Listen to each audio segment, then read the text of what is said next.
고린도전서 2장 1절에서 16절까지 말씀 한 절씩 교독하고 마지막은 함께 읽겠습니다. 1절입니다. 형제들아, 내가 너희에게 나아가 하나님의 증거를 전할 때에 말과 지혜의 아름다운 것으로 아니하였나니 내가 너희 중에서 예수 그리스도와 그가 십자가에 못 박히신 것 외에는 아무것도 알지 아니하기로 작정하였음이라. 내가 너희 가운데 거할 때에 약하고 두려워하고 심히 떨었노라. 내 말과 내 전도함이 설득력 있는 지혜의 말로 하지 아니하고 다만 성령의 나타나심과 능력으로 하여 너희 믿음이 사람의 지혜에 있지 아니하고 다만 하나님의 능력에 있게 하려 하였노라. 그러나 우리가 온전한 자들 중에서는 지혜를 말하노니 이는 이 세상의 지혜가 아니요 또 이 세상에서 없어질 통치자들의 지혜도 아니요 오직 은밀한 가운데 있는 하나님의 지혜를 말하는 것으로서 곧 감추어졌던 것인데 하나님이 우리의 영광을 위하여 만세전에 미리 정한 것이라. 이 지혜는 이 세대의 통치자들이 한 사람도 알지 못하였나니 만일 알았더라면 영광의 주를 십자가에 못 박지 아니하였으리라. 기록된 바 하나님이 자기를 사랑하는 자들을 위하여 예비하신 모든 것은 눈으로 보지 못하고 귀로 듣지 못하고 사람의 마음으로 생각하지도 못하였다 함과 같으니라. 오직 하나님이 성령으로 이것을 우리에게 보이셨으니 성령은 모든 것 곧 하나님의 깊은 것까지도 통달하시느니라. 사람의 일을 사람의 속에 있는 영 외에 누가 알리요? 이와 같이 하나님의 일도 하나님의 영 외에는 아무도 알지 못하느니라. 우리가 세상의 영을 받지 아니하고 오직 하나님으로부터 온 영을 받았으니 이는 우리로 하여금 하나님께서 우리에게 은혜로 주신 것들을 알게 하려 하심이라. 우리가 이것을 말하거니와 사람의 지혜가 가르친 말로 아니하고 오직 성령께서 가르치신 것으로 하니 영적인 일은 영적인 것으로 분별하느니라. 육에 속한 사람은 하나님의 성령의 일들을 받지 아니하나니 이는 그것들이 그에게는 어리석게 보이며 또 그는 그것들을 알 수도 없나니 그러한 일은 영적으로 분별되기 때문이라. 신령한 자는 모든 것을 판단하나 자기는 아무에게도 판단을 받지 아니하느니라. 누가 주의 마음을 알아서 주를 가르치겠느냐? 그러나 우리가 그리스도의 마음을 가졌느니라. 아멘. 지난 1장에서 바울은 고린도 교회의 분열 문제를 다뤘습니다. 그 뿌리가 어디에 있는지 날카롭게 짚어내는데요. 성도들이 나는 바울파다, 나는 아볼로파다, 나는 게바파다 등으로 갈라졌던 것, 결국 사람을 높이고 사람의 지혜와 능력을 자랑하는 세상의 가치관이 교회를 장악하고 있음, 그것을 지적하고 있습니다. 그리고 또한 바울은 그 처방으로 우리 주님의 십자가를 제시합니다. 1장 18절에 보면 십자가의 도가 멸망하는 자들에게는 미련한 것이요 구원을 받는 우리에게는 하나님의 능력이 된다라고 말합니다. 오늘 2장에서는 왜 세상 사람들은 그 복음을, 그 십자가를 이해하지 못하고 있는가, 그리고 우리는 어떻게 그것을 알 수 있을까라고 하는 질문들에 대한 답을 기술하고 있습니다. 바울은 자신이 고린도에 처음 복음을 전하던 때를 회상하는 것 같습니다. 자신이 왜 그토록 단순하게 너희들이 기대하는 그 어떤 화려한 모습이 아니라 오직 십자가만을 전했었는가라고 하는 것을 논증합니다. 그리고 그것은 자신의 능력 없음에 대한 결과로서의 어떤 전략이 아니라 복음 본질 자체에서 비롯된 행동이었음을 설명합니다. 첫 번째로 우리 이제 1절에서 5절까지 말씀을 좀 보고 싶은데요. 바울이 고린도 처음 찾았을 때 이 고린도라는 도시에는 소피스트라 불리는 철학자라고 부를 수도 있겠죠. 이 직업 연설가들이 활발하게 활동을 하고 있었습니다. 그들은 탁월한 언변과 세련된 논리, 그리고 그들만이 뭔가 발견한 새로운 어떤 지식 같은 것들로 청중들을 사로잡았습니다. 그리고 그에 대한 대가로 명성과 후원자와 돈을 얻곤 했었습니다. 듣는 사람들은 자연스럽게 그 연설가들의 능력에 매혹되었고 그것이 고린도 동네가 가지고 있었던 어떤 향유했던 지적인 문화, 나름대로의 수준 있는 자신들의 문화생활 활동이었습니다. 바울도 일면 어떻게 보면 그들의 관점에서는 말하는 사람, 소피스트의 한 사람으로 보일 수도 있습니다. 고린도 성도들 중에 적지 않은 이들이 바울에게서도 다른 소피스트들이 보였던 어떤 탁월한 모습, 왜냐하면 바울에 대한 소문들은 이미 익히 들었을 텐데 그가 그들에게 전할 말들은 얼마나 신박하고 탁월할 것인가 라고 하는 세상적인 보통 사람들이 가진 기대들, 그것을 교회 안에도 가지고 있었던 것 같습니다. 바울은 그 기대를 정면으로 비켜갑니다. 1절 말씀인데요, 형제들아 내가 너희에게 나아가 하나님의 증거를 전할 때에 말과 지혜의 아름다운 것으로 하지 않았다. 그리고 2절에 내가 너희 중에서 예수 그리스도와 그가 십자가에 못 박히신 것 외에는 아무것도 알지 아니하기로 작정하였다. 말과 지혜의 아름다운 것으로 아니하였다라고 말하며 또 동시에 그리스도와 십자가 외에는 아무것도 알지 아니하기로 그는 의도적으로 결심했다라고 말합니다. 그리고 3절에서 그 이유를 설명하는데요, 내가 너희 가운데 거할 때에 약하고 두려워하고 심히 떨었다. 내 말과 내 전도함이 설득력 있는 지혜의 말로 하지 아니하고 다만 성령의 나타나심과 능력으로 하여 너희 믿음이 사람의 지혜에 있지 아니하고 다만 하나님의 능력에 있게 하려 하였노라. 바울이 약하고 두려워하며 심히 떨었던 것은 그가 가지고 있었던 어떤 논증적 부족함이나 신앙적 확신이나 그의 어떤 탁월함들이 없어서가 아니었습니다.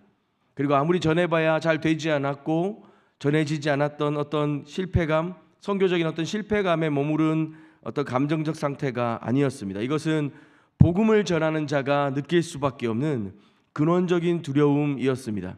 혹시 자신의 언변이 십자가를 가리게 될까? 청중의 눈이 복음이 아닌 전도자에게 쏠리게 될까 하는 두려움인 것입니다. 이것은 피조물이 창조주 하나님 앞에서는 존재론적인 경외이기도 합니다. 바울은 이 결단으로 단순히 자신의 겸손의 미덕을 보여주려고 하는 것이 아니라 십자가와 그리스도를 통해 부어진 은혜를 진정으로 경험한 자신의 모습, 그리고 그 경험과 은혜 자체가 자신의 사역을 구성하고 있음을 보여주는 것입니다. 이 경험은 믿음이 사람의 지혜가 아닌 하나님의 능력 위에 세워지게 하려는 그 복음의 본질에 붙들도록 하는 능력이 되는 것입니다. 청년들과 또 젊은이들과 함께 시간을 보내면서 제 안에 발견한 이 바울과는 다른 한 가지 연약함들을 좀 볼 수 있었는데요, 한 책에서 봤던 용어인데 사람들이 이 과도한 특별함에 너무 마음을 빼앗긴다는 것입니다. 그래서 오늘 지금 허락된 그 하나님의 부르심, 그 은혜 앞에 살아가기보다 애써 자신을 드러내고 자신의 다름과 자신의 뛰어남을 자랑하려 한다는 것입니다. 그것이 때로는 사역의 도구가 되기도 하고 때로는 그것으로 인기를 얻기도 하고 본인이 복음을 전할 수 있는 기회들을 얻기도 하지만 제 삶을 돌아보고 제 사역들을 생각해 볼 때 어쩌면 그것은 하나님의 능력 위에 세워진 것이 아니라 사람의 지혜의 발로가 아니었는가 회개하고 돌아보게 됩니다. 또 우리 자신은 어떤 대상, 사역자들이나 아니면 어떤 신학자들이나 어떤 교회나 다른 모습들을 들여다볼 때 그 사람의 지혜의 언변들과 화려함들 속에 마음을 빼앗길 때가 많이 있습니다. 그리고 그것이 복음인 것처럼 우리의 삶에 가까이 두곤 하죠. 그러나 오늘 바울의 모습을 볼 때 바울의 이 겸손은 그가 보여줄 수 있는 겸양의 모습을 훨씬 뛰어넘는 것 같습니다. 그가 믿는 하나님, 그 하나님 앞에 떨며 두려워하였던 그 순간, 그분을 경험하였던 그 경외와 경탄의 시간들이 그의 사역과 모든 삶을 이 복음 앞에 온전히 붙들어 매고 있는 것입니다. 저와 여러분의 삶 속에 그렇게 하나님 능력 위에 매여서 사람의 지혜나 화려함에 마음을 빼앗기지 않는 은혜가 있었으면 좋겠습니다. 6절입니다. 바울은 그 지혜 자체를 거부하고 있는 것은 아닌 것 같습니다. 그러나 우리가 온전한 자들 중에서는 지혜를 말하노니 이는 이 세상의 지혜가 아니요 또 이 세상에서 없어질 통치자들의 지혜도 아니다 라고 말하는 것이죠. 그 지혜가 무엇이냐 하는 것이 문제입니다. 이어서 또 이 세상에 없어질 통치자들의 지혜도 아니다 라고 얘기하는데 헬라어로는 아르콘톤이라고 하는 단어를 쓰고 있는데요. 이 세대의 다스린 통치자, 그들의 그 통치자들을 아르콘톤이라고 번역하고 있습니다. 이 세대를 다스리는 통치자, 그들의 지혜, 이것은 사람들이 살아가고 세상 사람들이 생각하는 방식대로 생각하는 것입니다. 그 당시의 통치자들은 자기를 세우기 위해 타인을 짓밟는 지혜, 곧 인간 중심적이며 자기 생존적인 지혜들로 가득 차 있었습니다. 어쩌면 예수님을 십자가에 못 박았던 빌라도가 그 예일 수도 있겠습니다. 그는 분명히 탁월한 엘리트였습니다. 수완도 좋았을 것이고요, 시대를 읽는 눈도 있었습니다. 그러나 예수님을 십자가에 넘기는 것이 가장 현실적인 해결책, 그의 지혜의 끝은 그것뿐이었습니다. 그는 그 처형이 예수님을 십자가에 내어주는 것이 이 온 세상을 뒤집어 놓을 부활로 이어질 줄은 꿈에도 생각 못했을 것입니다. 그는 그의 수완으로, 그의 정치력으로 유대인들의 폭동도 잠재우고 로마인으로서의 권위도 세우고 아마 1타 2피로서의 자신의 어떤 탁월함에 도취되었을지도 모르겠습니다. 그러나 8절에서 이어서 말합니다. 이러한 지혜는 이 세대의 통치자들이 한 사람도 알지 못하였다. 만일 알았더라면 영광의 주를 십자가에 못 박지 아니하였으리라. 이 세대의 지혜는 하나님의 깊은 경륜을 볼 수 없습니다. 십자가는 그들의 눈에 실패였고 어리석음이었습니다. 그러나 하나님은 바로 그 어리석어 보이는 십자가를 통해 만세 전에 이미 계획하신 구원의 신비를 이루어 가신 것입니다. 그리고 바울은 아마 이사야서를 인용하며 계속해서 자신의 이야기를 이어가는데요. 9절입니다. 눈으로 보지 못하고 귀로도 듣지 못하고 사람의 마음으로도 생각하지 못하였다. 이것은 단순히 하나님이 신비롭다라는 의미만이 아닐 것입니다. 그 놀라운 것이 자기를 사랑하는 자들을 위하여 예비하신 것이다 라고 하는데 핵심을 두고 있어요. 하나님의 지혜의 중심에는 사랑이 있는 것입니다. 감히 우리가 이렇게 말할 수 있는 것은 우리가 지금 혹시 이해할 수 없는 삶의 어떤 상황과 어떤 고통 앞에 멈추어 있다면 그것은 우리는 우리의 지혜 밖에 있을지언정 하나님 지혜 밖에 있을 수 없다는 사실을 기억하게 합니다.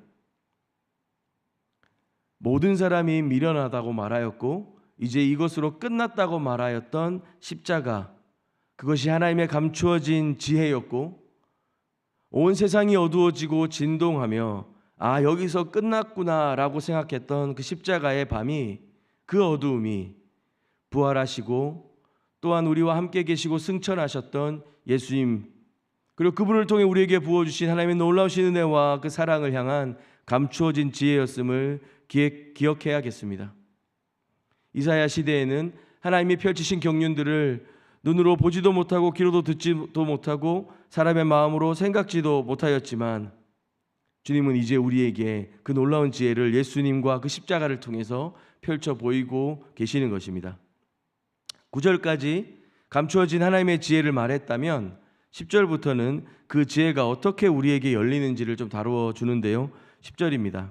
오직 하나님이 성령으로 이것을 우리에게 보이셨으니 성령은 모든 것 곧 하나님의 깊은 것까지도 통달하시느니라. 오직 하나님이 성령으로 이것을 우리에게 보이셨다. 바울은 아주 일상적인 유비를 사용하는데요. 사람의 속마음은 그 사람 안의 영 외에는 아무도 알 수 없습니다.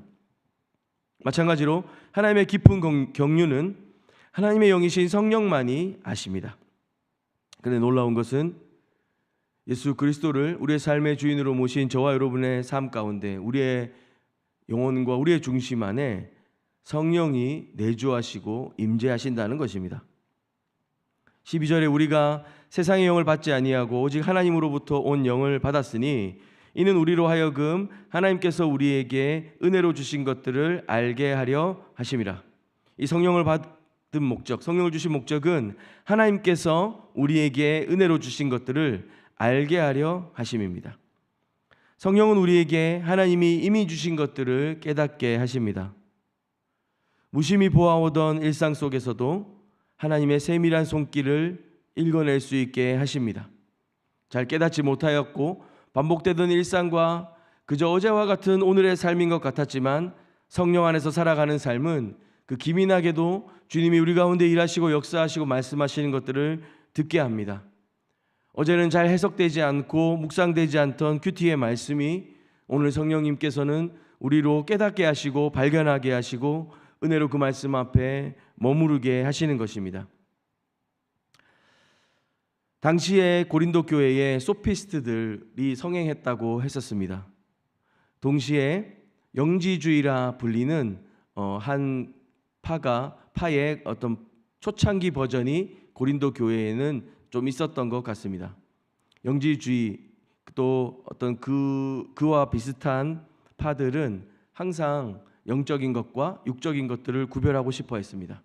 그리고 육적인 것들은 썩 없어질 것들이고 영적인 것들은 너무 중요한데 그들이 그 무언과 자신만의 어떤 고민과 생각과 노력들 속에 그 영적인 무언가를 깨달았다라고 생각될 때 그것이 마치 하나님이 주신 것처럼 그들은 떠들어대고 그런 것들로 사람들의 인기를 얻곤 했었던 것 같습니다.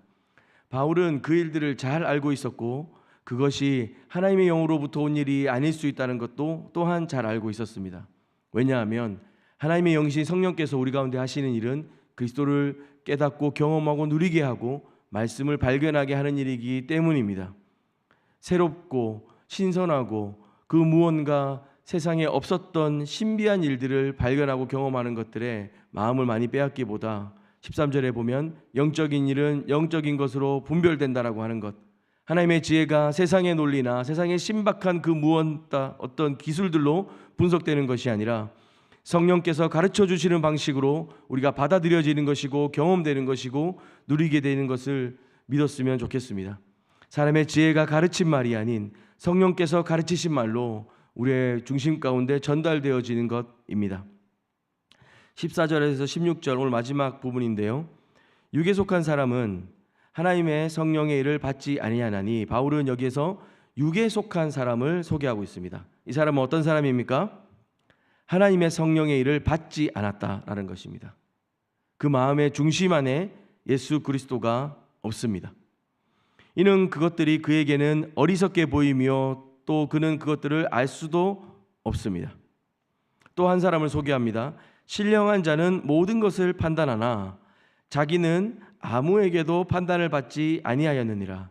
먼저 소개해드렸던 그 영지주의 분파와 같은 사람들, 그 사람들은 스스로를 신령한 자로 여겼습니다. 또 다른 말로는 성숙한 자이기도 한데요, 그 어떤 깨달음을 통해서 그들이 얼마나 성숙한가를 뽐내었던 것입니다.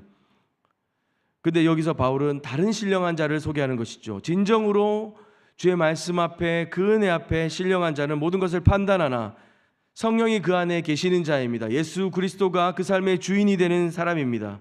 모든 것을 판단하나 자기는 아무에게도 판단을 받지 아니하느니라. 누가 주의 마음을 알아서 주를 가르치겠느냐? 그러나 우리가 그리스도의 마음을 가졌느니라.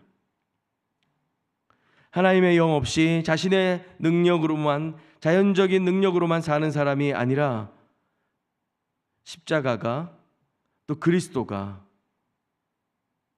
이 우리의 신령함의 근거이고, 그로 말미암아 하나님의 지혜를 발견하는 은혜가 이 신령한 자에게는 있는 것입니다.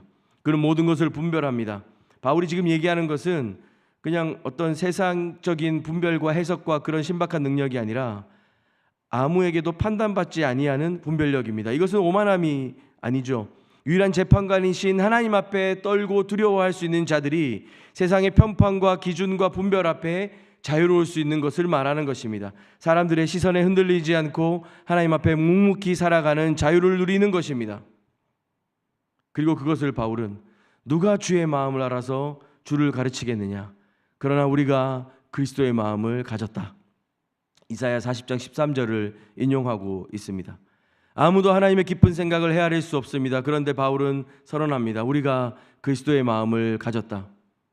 바울은 책망받아 마땅한 고린도와 자신을 동일시 여기며 너희들 나 알지? 내가 얼마나 뛰어난지 알지? 라고 자랑하던 아볼로파나 게바파나 바울파 같지 않고 고린도 성도를 향해 우리라고 부르며 그리스도 안에서 우리가 한 지체 되어짐을 인정하고 있습니다. 어쩌면 바울은 앞선 모든 변증과 논증들과 논리들 끝에 우리가 그리스도 안에서 한 지체이며 화목을 누리는 것이 그리스도의 그 십자가의 은혜와 그 사랑의 결과인 것을 말하는지도 모르겠습니다. 그리스도의 마음을 갖는다는 것, 단순히 복잡하고 많은 교리들을 이해하는 것이 아니라 삶의 운영체제 자체가 예수님의 마음으로 바뀌는 것, 정죄가 아닌 섬김으로, 경쟁이 아닌 사랑으로 살아가는 것, 그것이 그리스도의 마음인 것입니다. 말씀을 마무리하며 오늘 나는 지금 무엇 위에 서 있는가 스스로 질문하며 기도하는 시간이 되었으면 좋겠습니다. 세상 한가운데 우리를 흔드는 것들이 있습니다. 이해되지 않는 것들이 있습니다. 바울은 오늘 그 말씀을 통하여 우리에게 묻습니다. 지금 오늘 저와 여러분의 믿음이, 저와 여러분의 하루가 사람의 지혜 위에 서 있습니까? 하나님의 능력 위에 서 있습니까? 어떤 판단과 결정에 앞서 그리스도의 마음이 내 안에 있는가 질문하며 내 안에 내주하시고 일하시는 성령님의 목소리에 귀 기울이는 오늘 하루가 되었으면 좋겠습니다. 함께 기도하겠습니다. 주님, 십자가에서 우리를 위해 준비하신 모든 사랑을 부어주신 주님 감사하고 찬양하고 경배합니다. 오늘 하루 우리가 우리의 경험과 세상의 지혜들에 의지하지 않고 그 사랑 위에, 그 십자가 위에 온전히 세워지기를 원합니다. 성령님, 우리와 동행하여 주시옵소서. 이해되지 않는 모든 상황, 우리가 감당할 수 없는 두려운 모든 삶의 자리들 속에 하나님 앞에서 온전히 두려워하며 하나님 앞에서 유일하게 떨며 그렇게 세상을 뒤로하는 자유로운 삶, 우리의 모든 생각과 말과 행동 하나하나가 그리스도의 마음을 닮아가는 삶 되게 하여 주시옵소서. 예수님의 이름으로 기도합니다. 아멘. 두 가지 먼저 기도할 텐데요. 먼저는 개인과 가정을 위해서 기도하겠습니다. 오늘 하루 내 삶의 크고 작은 결정들이 세상의 기준이 아니라 그리스도의 마음으로 생각하고 행동할 수 있도록, 이해되지 않는 어려움과 상황과 환경 속에서 우리를 사랑하시는 하나님의 신비로운 섭리들을, 그 경륜들을 신뢰하고 의지하는 우리 가정 될 수 있도록 기도했으면 좋겠습니다. 또 교회 공동체를 위해서 기도할 텐데요.